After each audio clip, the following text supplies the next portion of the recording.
Ladies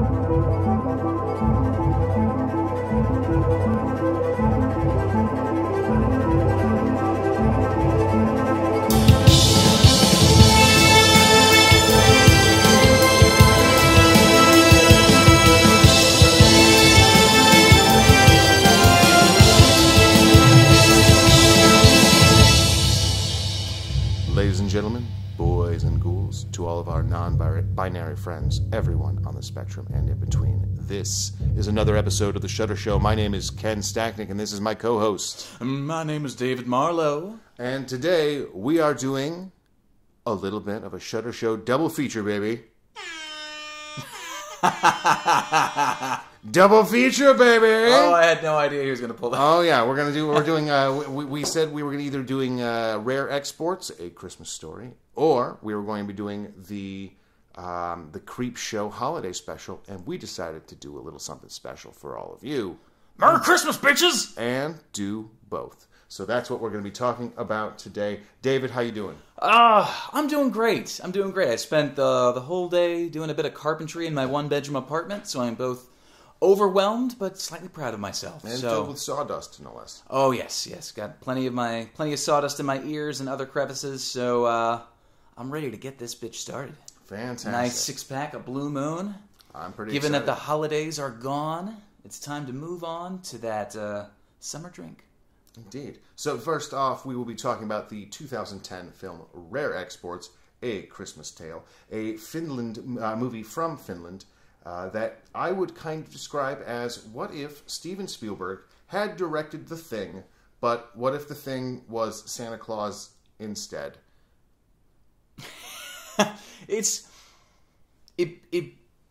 both ended up being the movie that I expected and not at all the movie that I expected.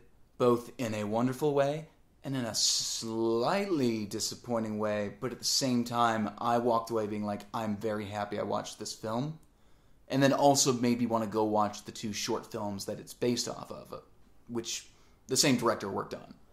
Yes, he did all of them. The two short films are actually technically sequels to this. Really? Yes. I guess that makes sense. Yes, the two short films are kind of what happens as a result of this film, the feature film being a prequel to the situation at hand going on in Norway. So, David, why don't you go ahead and give our audience a brief summary on what the plot is. Okay, my non-spoilery synopsis of this would be, let me see. Tiny child with sad past realizes that Santa Claus is coming to town, but not in the way that he expects. That's pretty good. Do you want to go like a little bit more kind of in depth and kind of give us like a basic setup? You don't need to pay everything off, but just kind of. What happens if you decide to ransom off Santa?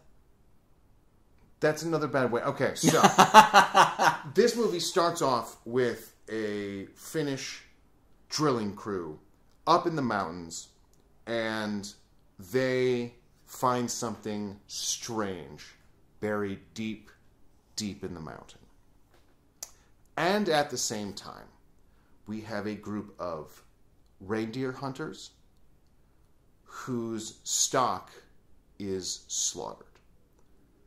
And we begin to suspect that perhaps what is buried in the mountain has a connection to the death of all the reindeer hunters. Well, they're more like reindeer farmers. Yeah, kind of, yeah. It's or reindeer cowboys, maybe, would be a good way to put it. I think that's wranglers. Reindeer wranglers. Yeah, there we go. Reindeer wranglers. Are alliterative and fun. So the reindeer wranglers then assume that there's been a connection, so they go up to the mine to find out what the hell is going on, and then they find out what is going on is so much crazier than what they thought. David, for you, what's the best way to put this? What did this movie make you think about the most? Like what inspirations, what other movies, what other films, what other people?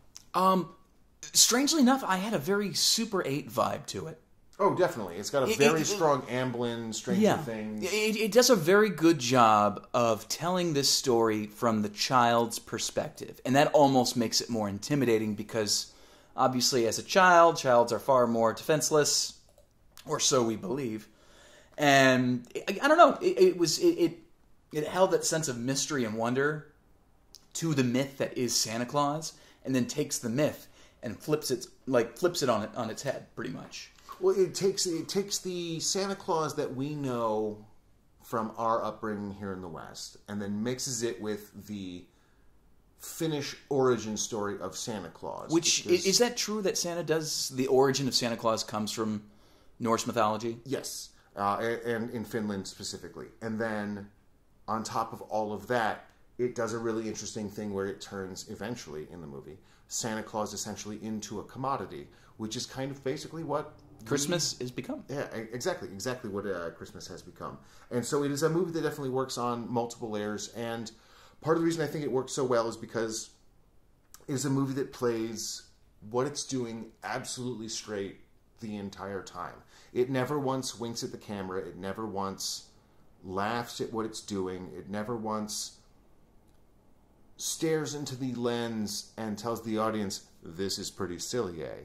No, it 100% treats what's going on as what all of the characters would be dealing with. Yeah, it doesn't play the movie off as a joke. No, not at all. And I think that's one of its biggest strengths. Now, one of the other biggest strengths I would say that the movie has is the role of Pietre Cunito, which is played by Oni Tumilia. I apologize to anyone from Finland who is listening. I'm sure I just butchered that. But he is the young kid in this. He is the one who is stuck playing the Elliot role. He's the one playing the young boy in the Spielberg movie. That everybody underestimates. That everyone underestimates, and then it ends up proving himself. And one of the things I found really fascinating was, David, are you familiar with the Russian film Come and See?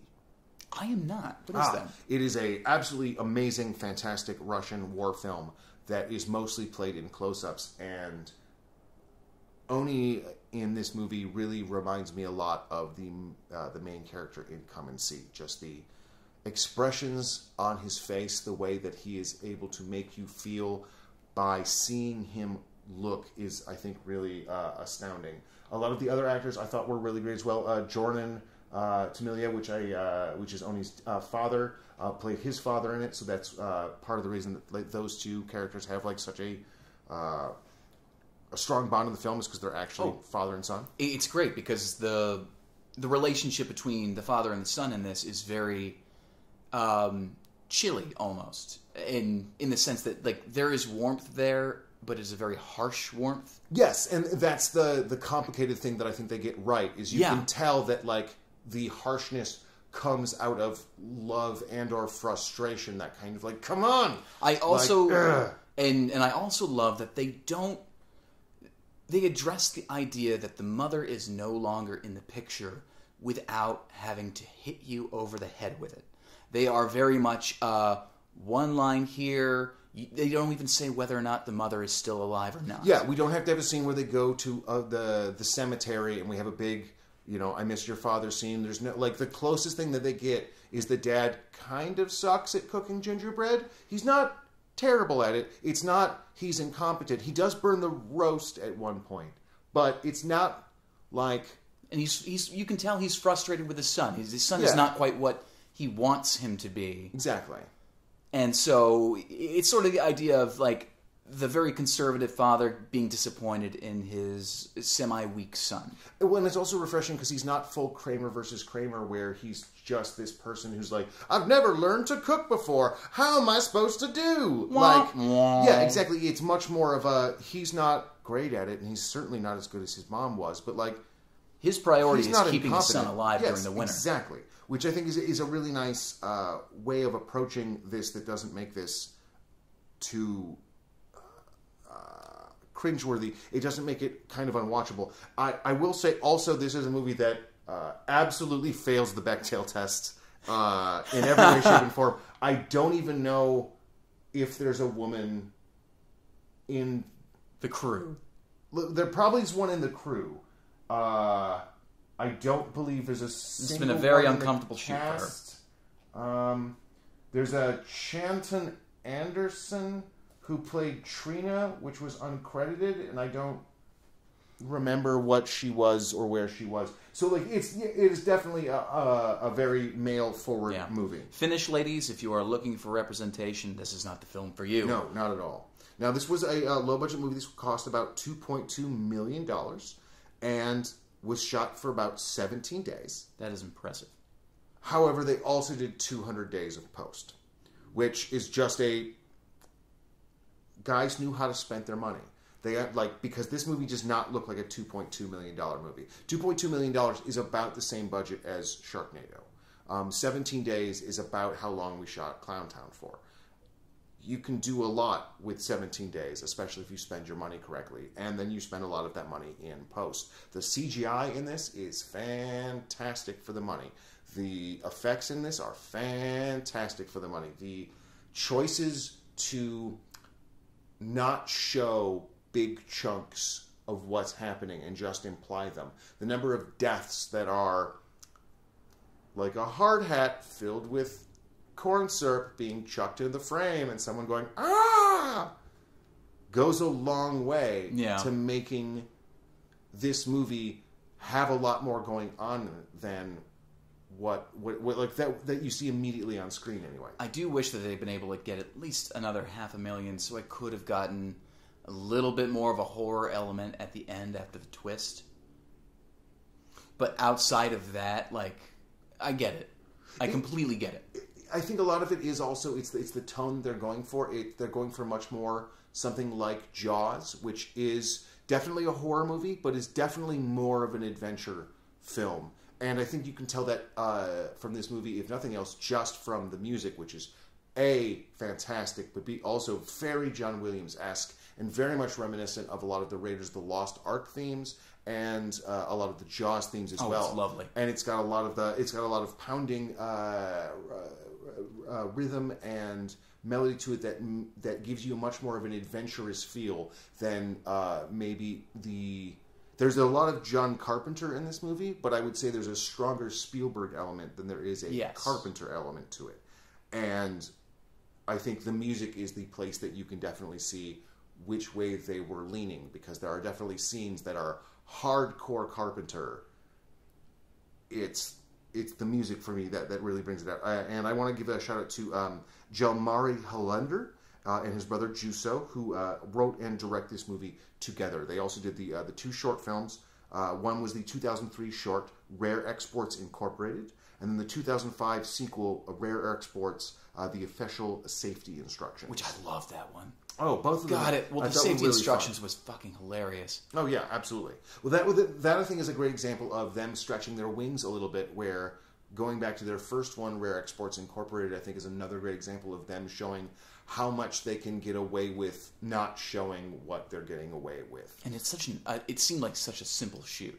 Oh, absolutely. And that's I think the genius to it, because then if it's a simple shoot that they can spend their money on getting a quality image, on being able to shoot at the right time of day, making sure the makeup is on point, getting the right actors at the right time, making sure that all those minor things are dialed in, where if you have a really, really complicated shoot, it's very easy to get hung up on just getting the basics right, and then you can't get any of the details that really make the shot sing correct. Yeah. Even the locations, like, all they needed was, cool, we need to be in the wilderness during the winter.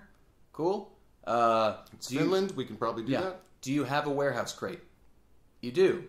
Marvelous. Perfect. Get me a Santa hat. And I think you can definitely see how the idea kind of progressed over time. In the first two shorts, they definitely refer to the which in the movie are eventually revealed to be Santa's helpers. They are referred to as Father Christmases, and so I think the idea kind of evolved from the elves to started with the wild Santas, and then those became the wild elves, and then they built that to the big reveal that happens in. Which I love. I do love that reveal. Yes, absolutely, and which means I think at this point we're going to be entering the spoiler zone. We're going to be crossing over. So if this movie sounds great, and it is great, we encourage you, if you don't want to have anything spoiled, pause it right now, go watch it, and then come back. If not, we're going to spoil it. And it's a short watch, too. Like, a lot of these films 90, that we pick... 95 minutes, 100 minutes? Yeah, something like an hour, 30 minutes max, I think. Yeah, $1.40 maybe total. But yeah, no, I loved the twist. I absolutely, and I liked the reveal because I thought, and that was what made me wish that they steered more in the horror element, because I'm just like, oh, I want to see the whole monster movie angle where they get killed off one by one, and ultimately there's the face-off between the child and the big fat man in red. And it's, I don't know. But then when you understand that it has a shoestring budget of $2 million, you're like, I completely understand why they went the direction that they did. But I loved the reveal of them being like, we're going to sell you Santa Claus. We're ransoming him off to you. Yeah, and then he's like, oh, no, I'm sorry. That's not Santa Claus. It's one of his minions. Yeah, it's one of his helpers. He's like, what? And then you're just like, oh, shit. Yeah, I have a feeling that somewhere there exists a version of their script where the giant Santa Claus that is encased in ice gets out, Gojira style from Godzilla King of the Monsters. Yeah. However, I think it was just agreed like, well, the rest of the movie can look really, really good, and we cannot have the giant Santa Claus monster get out, or we can do the opposite of that and have the movie look like crap. But it ends with a giant Santa Claus monster running around, and also the Santa Claus monster won't look that good because we won't have any money.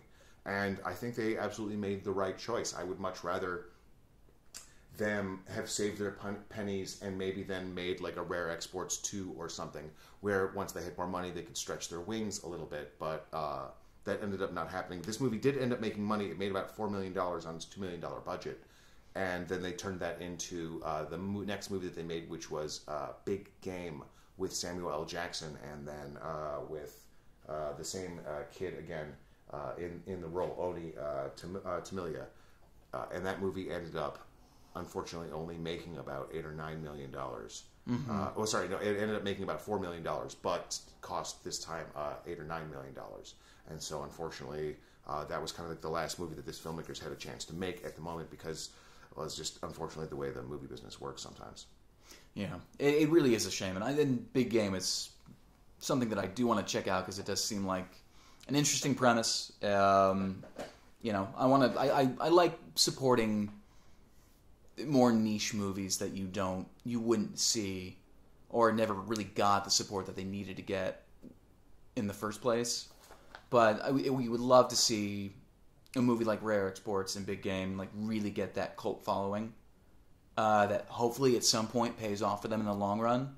Because as we were growing up now, or as we get older, I'm beginning to see a lot of these movies that were just kind of meh back in the day and didn't really take in or net a whole bunch of money.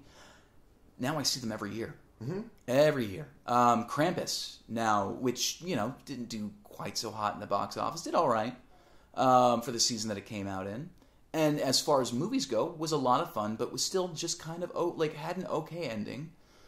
But now I see it on people's list every year, and people now watch that movie every year. What was it now? Even just something as new as Noelle that came out is now my fiance's favorite holiday movie right now. So she just thinks it's super sweet and wonderful, and she'll watch it every year at this point. Jennifer's Body is another film that I'm seeing a lot of people come around on. Was it not Fragility? What's the Bill Paxton movie? Starts with an F. Frailty. Yeah. Frailty is another one that people I'm seeing come around more and more on. Clowntown, another one that people are coming around on more and more on.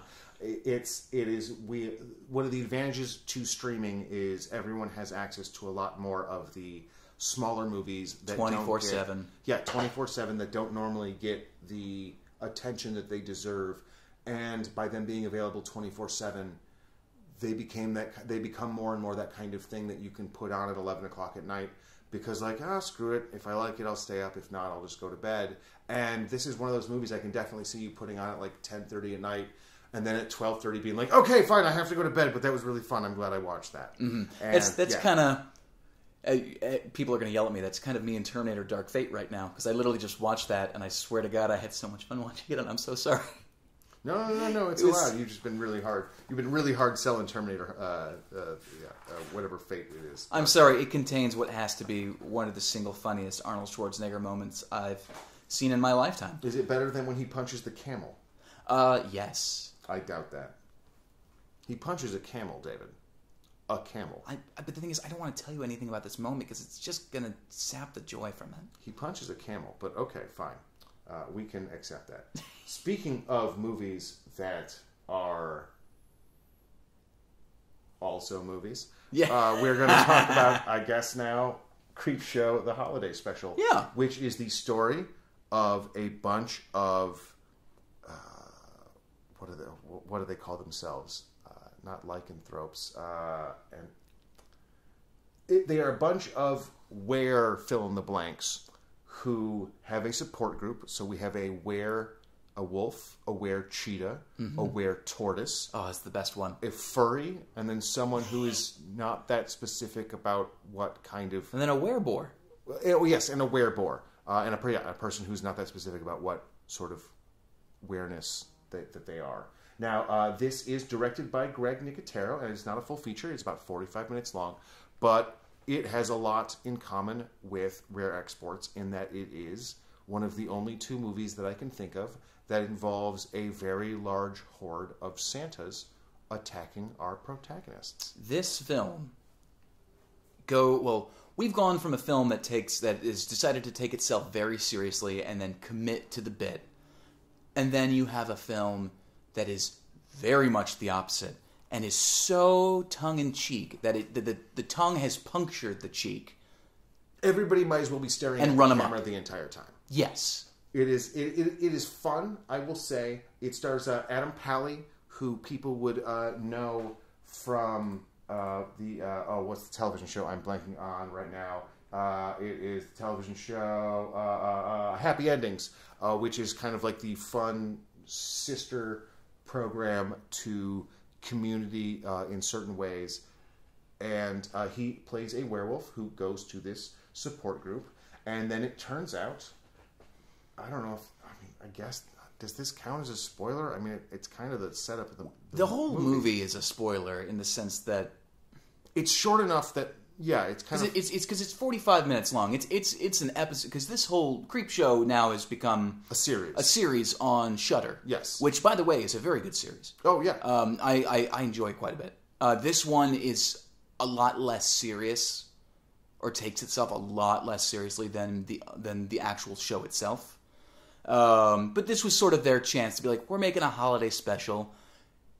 Here, have fun. Yeah, Greg Nicotero is going to get to do some really fun makeup effects.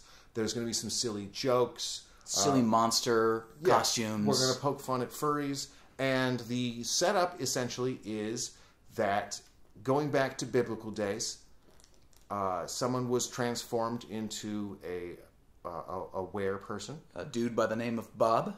Indeed, Bob. In the Book of Bob. And then Santa Claus was given, not invincible, but very strong red armor in order to fight the various were thingies.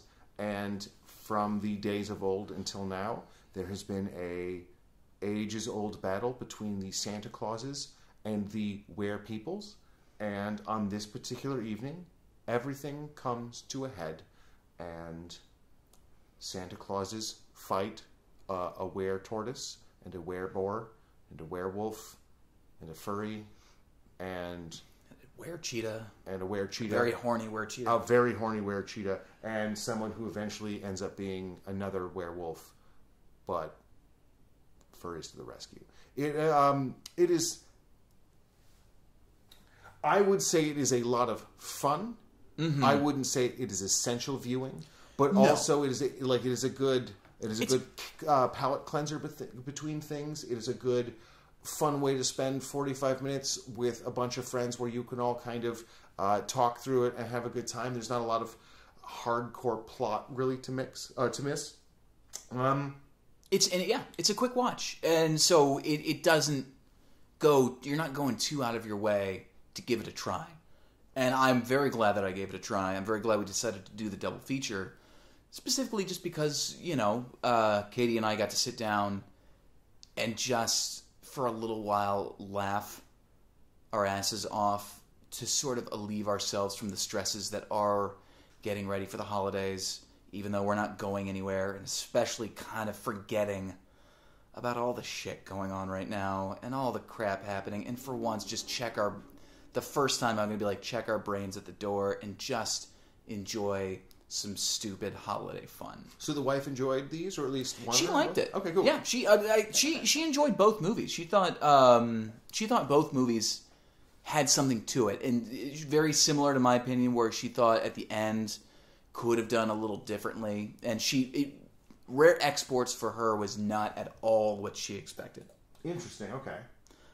So that was more the one where she's just like, huh, okay, so they just sell Santa Clauses now? The slavery aspect in Rare Exports is an asterisk to any discussion that needs to happen of like ooh, okay. Yeah, it's the equivalent of catching a horse so that you can ride it. But then again, this is a mythical creature. Mm-hmm. The idea is like it looks like a human, but really it's a mythical creature that will rip your face off if you're not careful. So don't go smoking a cigarette or cursing while drunk, because you will get gutted. Like, I think it sort of makes up for that whole aspect of it. Also, I think for once it's nice to see white people become slaves. That's a weird thing to say, but I don't know. I mean, at least it's a nice change of pace, if nothing else. Yeah. So, David, next week we have 2 movies up on the docket here. One of which is The Fifth Chord, which is an Italian giallo film. Mm-hmm. But the reason that it is particularly distinctive is because it is shot by a young man named Vittorio Storaro. Do you know who Vittorio Storaro is? Can't say that I do. It sounds like a very festive pasta. He shot a little movie called Apocalypse Now. Oh! He shot a little movie called Dick Tracy. Oh, thanks. Keep making me feel bad. These movies that I fucking love. He is one love of the... Dick Tracy. He is easily top 3 greatest cinematographers of all time. And he shot an Italian horror film with Franco Nero called The Fifth Chord that is gorgeous and amazing, and I love it. Now, the other film that we're going to talk about is a little movie called Dead Heat. Do you know anything about Dead Heat? Can't say that I do. Treat Williams, Joe Piscopo, Zombie Police. I mean, I've heard of Maniac Cop. Outside of that... Imagine that, but much sillier. Okay. So, David, I'm going to go ahead and I'm going to program the time machine here.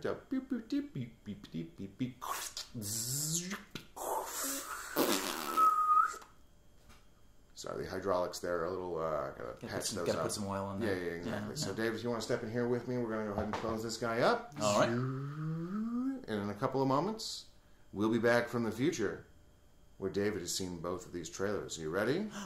Engage. David,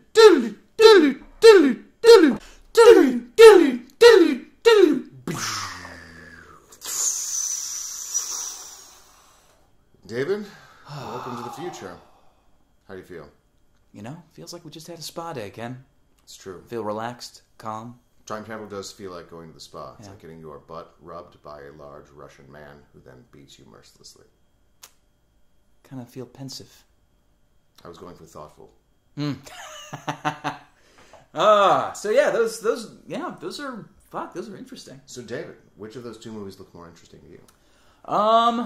Give me the names again, because there's Dead Heat, The Fifth Chord, The Fifth Chord, and Dead Heat. Okay, I'm gonna go on a little bit more of an artistic edge, and I'm gonna go with the Third Chord. Fifth Chord. Fifth Chord. Yes. Third, fifth. Fifth. There we go. Starring Franco Nero. Yes. Cinematography also, by Vittorio. I have seen Dick Tracy, and it is one of my favorite movies. That movie will never not be amazing to me.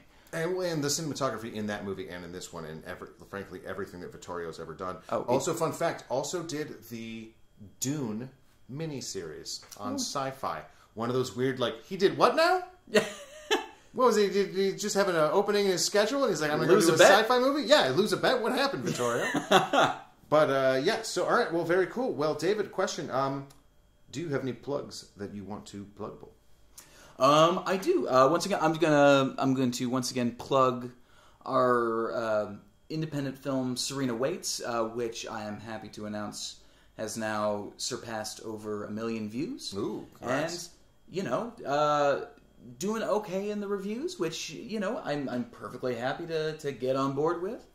And it's one of those cases where we worked on like less than a quarter of a shoestring budget, and to see if we could legitimately make a film, like a 90-page script film, in 3 days. So it was definitely a challenge for us, and everyone on set and everyone in the cast worked their asses off.